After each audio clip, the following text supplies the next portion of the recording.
नमस्कार भक्तों, जय भोलेनाथ। क्या आप जानते हैं कि एक समय ऐसा भी आया था जब भगवान शिव के क्रोध से पूरा ब्रह्मांड कांप उठा था।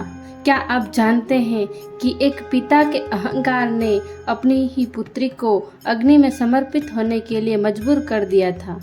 और क्या आप जानते हैं कि माता सती के वियोग में भगवान शिव का दुख इतना भयानक था कि देवताओं को स्वयं भगवान विष्णु की शरण लेनी पड़ी थी। आज मैं आपको सुनाने जा रही हूँ भगवान शिव और माता सती की वह दिव्य, मार्मिक और अद्भुत कथा, जिसे सुनकर आपकी आंखें नम हो जाएगी और हृदय भक्ति से भर जाएगा। इस कथा में प्रेम है, त्याग है, भक्ति है, अहंकार का विनाश है और महादेव के रौद्र रूप का ऐसा वर्णन है जिसे सुनकर रोंगटे खड़े हो जाते हैं। तो वीडियो को अंत तक अवश्य देखिए, क्योंकि कथा के अंतिम भाग में हम जानेंगे कि शक्ति पीठों का स्थापन कैसे हुई और माता सती ने पार्वती के रूप में पुनर्जन्म क्यों लिया। आइए बिना किसी विलंब के आरंभ करते हैं आज की इस पावन कथा को। ओम नमः शिवाय। कल्पना कीजिए एक ऐसा प्रेम जो जन्म और मृत्यु की सीमाओं से भी परे हो। एक ऐसी पत्नी जिसने अपने पति के सम्मान के लिए अपने प्राणों का त्याग दिया। एक ऐसा पति जिसका दुख पूरे ब्रह्मांड को हिला गया और एक ऐसा क्रोध जिसके सामने देवता तक कांप उठे। आज हम सुनेंगे भगवान शिव और माता सती की वह अद्भुत कथा जिसने शक्ति पीठों की स्थापना की, जिसने संसार को अहंकार का परिणाम दिखाया और जिसने यह सिद्ध किया कि सच्चा प्रेम कभी समाप्त नहीं होता। सृष्टि के प्रारंभिक काल में ब्रह्मा जी के मानस पुत्रों में एक थे प्रजापति दक्ष।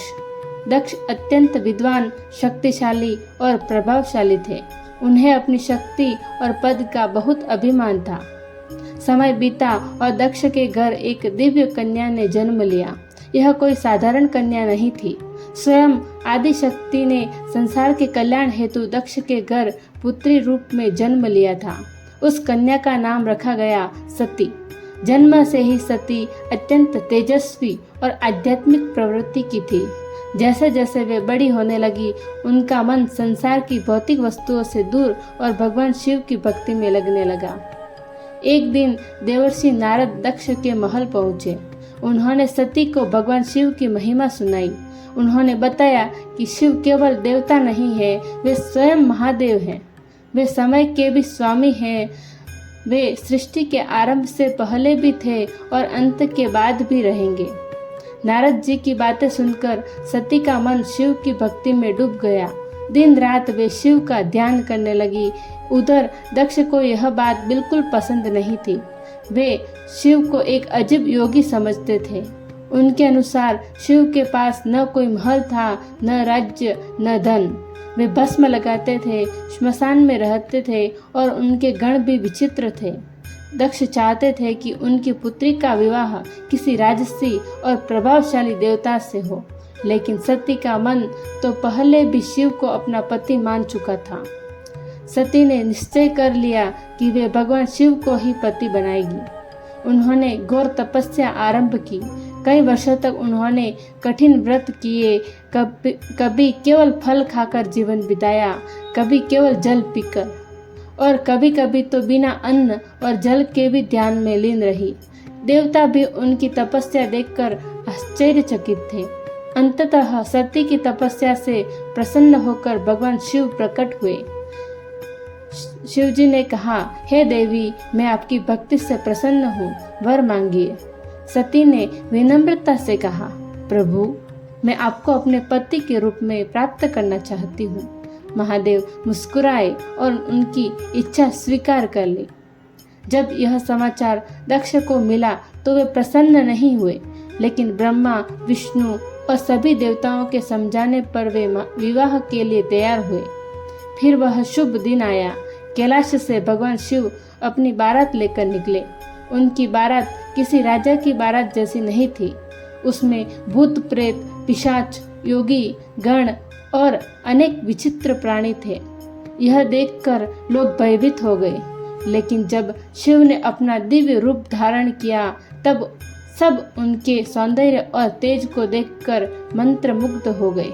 फिर भगवान शिव और माता सती का विवाह संपन्न हुआ।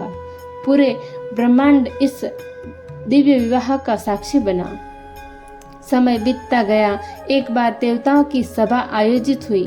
सभी देवता दक्ष के सम्मान में खड़े हो गए, लेकिन भगवान शिव ध्यान में लीन बैठे रहे। उन्होंने दक्ष का अपमान नहीं किया था, लेकिन वे बाहरी औपचारिकताओं से परे थे। दक्ष ने इसे अपना अपमान समझ लिया। उनके मन में शिव के प्रति घोर द्वेष उत्पन्न हो गया। अहंकार ने उनकी बुद्धि को ढक लिया। उन्होंने मन ही मन शिव को अपमानित करने का निश्चय कर लिया। कुछ समय बाद दक्ष ने एक विशाल यज्ञ का आयोजन किया। सभी देवी देवताओं, ऋषियों और राजाओं को आमंत्रित किया गया, लेकिन जानबूझकर भगवान शिव और माता सती को निमंत्रण नहीं भेजा गया। जब सती को इस यज्ञ का समाचार मिला तो उन्होंने शिव से कहा, प्रभु, मेरे पिता के घर यज्ञ हो रहा है, मैं वहां जाना चाहती हूँ। शिव ने शांत स्वर में कहा, देवी, जहाँ सम्मान न हो वहाँ जाना उचित नहीं। लेकिन पिता के घर जाने की इच्छा में सती ने यज्ञ में जाने का निर्णय लिया। जब सती यज्ञ स्थल पर पहुंची तो किसी ने उनका स्वागत नहीं किया। उनकी बहनों ने भी दूरी बना ली। दक्ष ने उनका अपमान किया और फिर उन्होंने भगवान शिव के बारे में अपमानजनक शब्द कहने शुरू कर दिए। सती का हृदय टूट गया। उन्होंने सभा में उपस्थित सभी लोगों को संबोधित करते हुए कहा, जिस महादेव का अपमान किया जा रहा है वे स्वयं जगत के स्वामी हैं। लेकिन दक्ष नहीं रुके। तब सती ने कहा, जिस शरीर ने आपके घर जन्म लिया उसी शरीर के कारण आज मुझे अपने प्रभु का अपमान सुनना पड़ रहा है।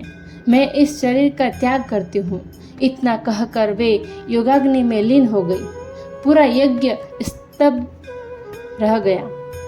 भक्तों, यदि आप भी भगवान शिव और माता सती की इस दिव्य कथा से भाव विभोर हो रहे हैं तो कमेंट में हर हर महादेव अवश्य लिखें और वीडियो को लाइक करके अन्य शिव भक्तों तक अवश्य पहुंचाएं।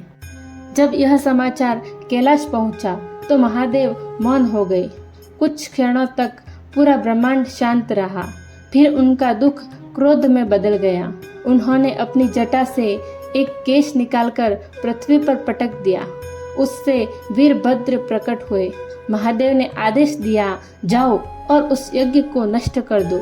वीरभद्र और भद्रकाली ने यज्ञ स्थल पर भयंकर विनाश किया। देवता भागने लगे। यज्ञ नष्ट हो गया और दक्ष का सिर धड़ से अलग कर दिया गया। क्रोध शांत होने के बाद शिव ने सती का शरीर उठाया। वे विलाप करते हुए पूरे ब्रह्मांड में घूमने लगे।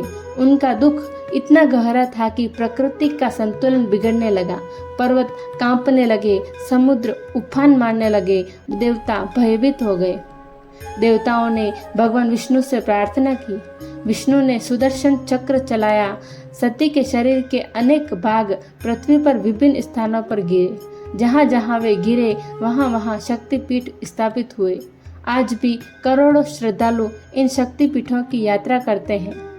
सती ने हिमालय राज हिमवान के घर पार्वती के रूप में जन्म लिया। उन्हें अपने पूर्व जन्म की स्मृति थी। उन्होंने पुनः कठोर तपस्या की। अंततः भगवान शिव ने उन्हें पुनः पत्नी रूप में स्वीकार किया।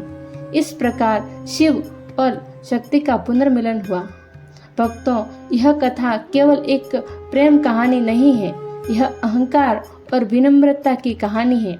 यह सम्मान और समर्पण की कहानी है। यह बताती है कि अहंकार चाहे कितना भी बड़ा क्यों न हो, उसका अंत निश्चित है और सच्चा प्रेम कभी नष्ट नहीं होता। जन्म बदल सकते हैं, शरीर बदल सकते हैं, लेकिन आत्माओं का मिलन शाश्वत होता है। तो भक्तों, यह थी भगवान शिव और माता सती की अमर प्रेम कथा। यह कथा हमें सिखाते हैं कि अहंकार चाहे कितना भी बड़ा क्यों न हो, उसका अंत निश्चित है। यह भी सिखाती है कि सच्चा प्रेम केवल शरीरों का नहीं, आत्माओं का मिलन है। माता सती ने अपने प्रभु के सम्मान के लिए अपने प्राणों का त्याग किया और भगवान शिव ने अपने प्रेम के वियोग में पूरा ब्रह्मांड को हिला दिया। यही कारण है कि शिव और शक्ति को सृष्टि की सबसे महान दिव्य जोड़ी माना जाता है। यदि आपको यह कथा पसंद आई हो तो वीडियो को लाइक करें, चैनल को सब्सक्राइब करें और बेल आइकन अवश्य दबाएं ताकि ऐसी ही पौराणिक और आध्यात्मिक कथाएं आपको सबसे पहले मिलती रहे। कमेंट में अवश्य बताइए कि अगली कथा आप किस देवता या देवी की सुनना चाहते हैं। मैं आपसे फिर मिलूंगी एक नई पौराणिक कथा के साथ। तब तक के लिए हर हर महादेव, जय माता दी, ओम नमः शिवाय।